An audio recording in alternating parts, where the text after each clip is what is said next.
Hello everyone, the game I've got set up here is Axis and Allies Stalingrad, and it's the setup for the race to Stalingrad scenario, the long haul, the full game.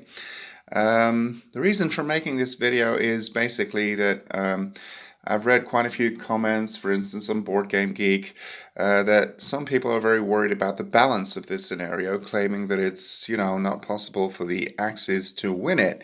Admittedly, I don't have that much experience yet with this game, but from the times that I have played solo games, admittedly, I don't have the idea at all that it's impossible for the Germans to win it, which is why I made this video to point out some important things on the German first turn, and then some of them are actually important for the rest of the game as well, but this video focuses on the German first turn. Well, let me just start with these arrows in different colors that you can see here. I believe that the game is called Race to Stalingrad for a reason. You have to get there as quickly as possible. Now, why is that? Well, for instance, because in the first two turns, the Russians suffer and the Germans benefit from the no step back rule, which basically means that any Russian unit adjacent to an Axis unit can only engage an adjacent area that is either already contested or to create a new assault, or they can stay in place. They cannot move away, they cannot regroup, they cannot move two spaces to get anywhere, and that really hampers the Russians on those first two turns, and it benefits the Germans. So a very important rule to keep in mind. You have to make the most of it, being the Axis. And what do the arrows show? Well, those arrows basically show how many moves it is to get to Stalingrad, the city proper. As you can see, from Akimoski to Stalingrad, it's just 2 moves, the 2 yellow arrows. So therefore, and that's basically why I put this thing here, to show you that to my mind, Vertiaci should be the priority for the Germans. You have to get in there. You have to make sure also at the same time, of course, that the adjacent Russian units, especially these, for instance, are also somehow eliminated so that they can contest it for one more turn. You really want to get here as quickly as possible. Therefore, it might actually, for instance, be an option to take out this artillery unit so it can't re-engage, thereby slowing the Germans down again. So you could use some air power, for instance, to engage it. Of course, then you do run the risk of the Russians having a lucky roll and actually shooting a plane down. But in this particular case, it might actually be worth it, because that's the only way to reach this artillery. And then on turn 2, if you actually make sure that the Russians don't have any units to recontest it, then already on game turn 2 you can move into the city proper using the force multiplier, which basically means that all your infantry and mechanized infantry, not the Axis miners by the way, but Germans, that they are doubled. And yeah, of course the Russians do start off relatively weak, and as the game progresses they grow increasingly stronger. So I believe that is key. You want to get into the city proper as quickly as possible. The green arrows show that it takes 3 moves to get there. I believe the white ones as well, just ran out of green ones, and for instance this blue one is 4 moves to get there. So that doesn't mean that they're not important. You do certainly also want to get into the city from the south and from the north as well, not just from the west. But yeah, your first and foremost priority should be Vertiaci. Well, a couple of other things. Here, the River Don. I think it's been done very cleverly in this game to basically get the Germans to stay behind it, because as a defender you get a +1 on each defending roll. So normally you would have an infantry defending on a 2. If you're being attacked from across the river, that becomes a +3, etc. So yeah, that's a big incentive to stay behind the cover of the Don, and I believe that's also what they did in reality. Of course, not on the way to Stalingrad, but on the flanks. That's exactly what they did. Something that actually promotes that even more is that when you do move into this area, for example, or this one or that one, the reinforcement areas for the Russians is what I'm trying to say. Normally, the Russians are restricted to putting 1 unit per zone on their regular reinforcements. So I'm not talking about the Operation Uranus ones. However, if it is actually Axis controlled or Axis occupied, one of the two, but I think it's occupied, then there is no such restriction, and you can put any number of units that you can actually afford in there. So yeah, that's a big incentive for perhaps also for the Germans and Axis miners not to do that, because you get very few reinforcements, and being the Germans, as you can see here, you just get either a supply token, which is, you know, helpful, but not in stopping any such Allied advance, and you can put them here, here, or here. A reason to put them here would be that you can later land a bomber here, and then you can take supply tokens, for instance, into Gumrak or something, into the city or anywhere else that you might need them. But yeah, if you place it, or you can of course drop an infantry, put the infantry here on those odd rounds, I believe. No, it's actually the even numbered rounds. You can supply drop, well, not supply drop, but a troop drop, for instance, into Potomnik that you control, or Gumrak, and right away multiply that infantry. You can also put it here or here for some extra defense, but of course those reinforcements are very, very minor. But yeah, it is something you can definitely do. Also, for instance, here, as you can see, Kremenskaya is worth 1 RP, and yeah, it would be 25% of the initial German RP, so you definitely want to take it. On one turn or something, it doesn't make that much of a difference, of course, but you know, over the course of the entire game, that's a lot of RPs.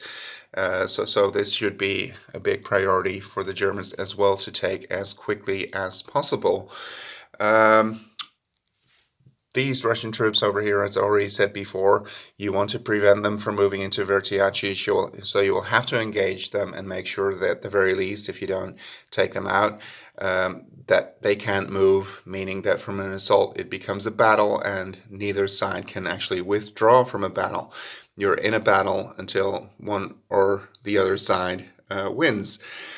So make sure that they can't move into Vertiachi. I already explained what you could do against this sole artillery here, and of course these two infantry you would have to engage for the same reason, and Potomnik, well, potentially also send a few aircraft there to take it out. The difference between fighters and bombers, I already talked briefly about what you could use the bombers for. In this game, artillery doesn't boost the attacking power of infantry, but they actually have a chance to take out aircraft. So it's it basically functions more as anti-aircraft artillery in that sense. I believe in D-Day, although I haven't played it in quite a while, it works kind of the same way. I did give you a few options to, well, you know, this one is actually pretty safe because there is no artillery there, but there is here, and that is a bit of a risk, but I explained to you why you might want to do that. Although, having said that, simply moving that one in won't keep contesting it, because the Russians will have to attack too, and if this is the only unit they have in there, it will almost certainly get destroyed, so you could still actually move in on German turn 2 into the city, that is.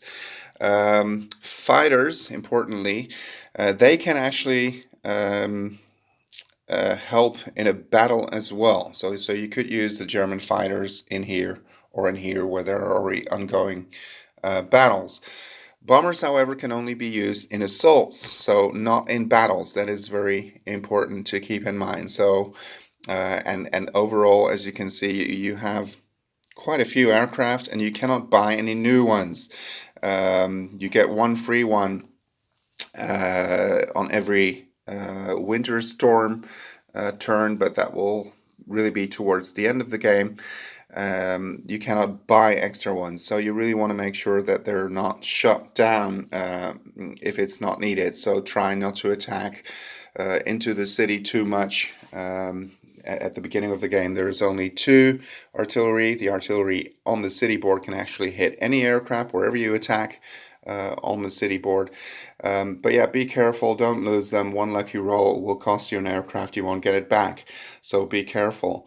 You may, on the other hand, want to attack a ferry, not so much for the ferry itself, it just costs 1 point to rebuild, and you might destroy a supply token or an infantry unit, which are the only 2 pieces that you can actually place onto a ferry. But what a ferry also does is supply friendly troops in that particular area of the city. So this ferry supplies the gray area, this one supplies the brown area, etc. So it might actually result the destruction of the ferry into the Russian troops in that case being unsupplied, which will give them basically a -1 on attack and defense, meaning that, for instance, infantry can't attack at all. So that could be very beneficial, and that could be a reason why you might want to risk an aircraft or more in ferry attacks. What else do we have? Something I've tried to show here with the dice. It's also very important the number in the order in which you make attacks. So here, for instance, you should attack Upganovo station first, because if that attack is actually successful, these unsupplied German troops will immediately become successful, because you can then trace through a friendly area to that battle, and they are immediately supplied. So that is also something important you need to keep in mind.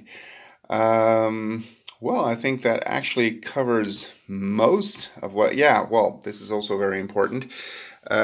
You probably want to keep some kind of mobile force, not all these units, but some of them, or maybe some of these, at least some strong units, to be able to reinforce a potential breakthrough already in the beginning, or if the Russians choose to launch an early Operation Uranus. You can actually, on the first couple of turns, probably move them forward, but you don't want to move all of those units into the city, because it will take too long to get them back and assist in the defense of critical areas, to prevent the Germans from being surrounded, basically, and suffering a major defeat, or losing the game, basically. So it's very important to keep a mobile force, some tanks, especially tanks, because those are the most hard-hitting ones, to assist the few infantry you will probably have at that point guarding your flanks. So that's important to keep as well. I already mentioned the force multiplier. So again, any German infantry or mechanized infantry once on the city board is doubled. And that's something I really like about this game. And it makes sense as well, it was mostly an infantry fight in the city. Even though there were tanks on both sides, it wasn't an enormous tank battle, of course. So it was really a very protracted infantry fight, and you really needed some armored units, some air support, some engineers, to create the occasional breakthrough. It wasn't that much of a breakthrough, of course, in Stalingrad, but to achieve anything. So just with infantry, you don't do that much there. You will be rolling ones, even with 8 infantry in a particular fight. 8 ones. How many hits do you score? I'm not very good at math, but I believe it would be 1 point something. So, and you might have a lucky roll, but yeah. It will take ages to get a breakthrough anywhere, So you need aircraft to support you there. The aircraft don't count against the stacking limits. And you will need a couple of tanks and perhaps some assault guns as well. Even though they're not as hard hitting, they have the targeting ability, and they can attack enemy tanks. So for instance, over here, the Russians get a free tank every second turn, and here as well. On odd turns they get one of them, and on even turns they get the other. Let's see, a free tank, yeah, free tank on the odd number turns, and a free artillery on the even number turns. So especially when attacking from the north, probably the Russians will have 2 or 3 tanks there by then. Yeah, it's very handy to have a couple of assault guns there. So it's really important to, in advance, think of how am I going to attack with which units am I going to attack, and yeah, so that's really important. So all things considered, I do believe, yeah, that it's actually possible. I actually won a major victory with the Germans on the previous one. Did the Russians make some mistakes? Absolutely. They tried to defend each and every area with just 1 or 2 infantry. Some of them were completely open. So devoid of units, it's probably better to hold on to a few key places, which is, of course, also what happened historically. Pavlov's house, there were huge fights for the factories, for Mamayev Kurgan, for the grain elevator, you know, so they concentrated their meager forces in those key areas, and as long as the Germans don't control all of them and a supply route out of the city, then at least you won't suffer a major defeat, and that is what happened on my last playtest, solo playtest. Also, well, that is the one disclaimer I'd like to make.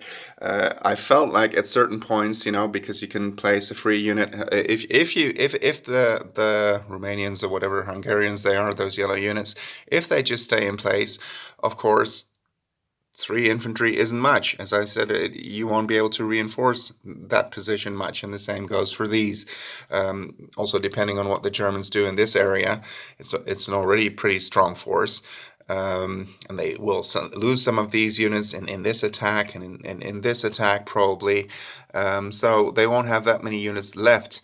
And then once the Russians actually start placing some reinforcement units there, even if it's just, you know, 1 tank here, 1 tank there, and they actually attack and there are a few units there, you probably do have to guard your flanks, as I said before. So that is something to really keep in mind as well. I'm actually going to start another playtest, and I'll be recording a short video after each and every round and keep you up to date.